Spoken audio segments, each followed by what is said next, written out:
మన Nandyal parliament MP గారైన బైరెడ్డి శబరి గారు 2 మాటలు మాట్లాడారు. అందరికీ నమస్కారం.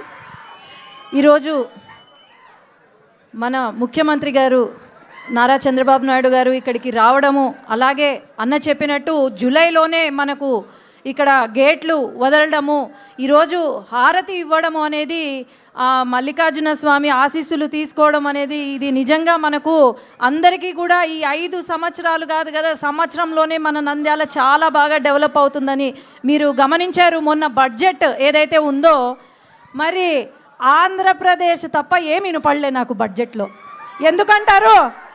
ఎందుకంటారో అది కేవలం మన ముఖ్యమంత్రి గారి చేసిన ఇదే తప్ప ఇంకా వేరే ఏం లేదు. మన రాయలసీమకు ఫండ్స్ ఇచ్చారు, 4,000 కోట్లు ఇచ్చారు. మరి ఇవన్నీ ఎందుకు జరుగుతున్నాయి? ఎందుకంటే మన ముఖ్యమంత్రి గారు విజనరీ లీడరు తప్ప ఇంకా వేరే ఎవ్వరూ చెయ్యలేరు. కాబట్టి అట్లాగే ఒకటి మనకు నీటి సమస్య అని అంటున్నారు.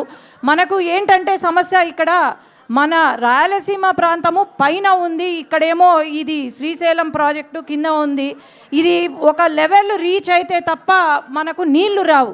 కాబట్టి ఇక్కడ బ్యారేజ్ ఒకటి సార్, ఒక బ్యారేజ్ ఉంటే తప్ప మనకు ఈ నీటి ప్రాబ్లము సాల్వ్ అవ్వదు సార్. అక్కడ ఏంటంటే నేషనల్ హైవే కడుతున్నారు, ఒక ఐకానిక్ బ్రిడ్జ్ కడుతున్నారు. ఆ ఐకానిక్ బ్రిడ్జ్ బదులు మనకు బ్యారేజ్ వచ్చిందంటే దాదాపు 60 TMC నీళ్లు. ల్యాండ్ అక్విజిషన్ ప్రాబ్లం కూడా ఏమీ లేదు సార్, ఆల్రెడీ అయిపోయింది ల్యాండ్ అక్విజిషన్. కాబట్టి సిద్ధేశ్వరం దగ్గర అక్కడ గనుక బ్యారేజ్ పడితే అసలు ఈ నీటి సమస్య అనేది ఉండదు సార్ ఎప్పటికీ కూడా.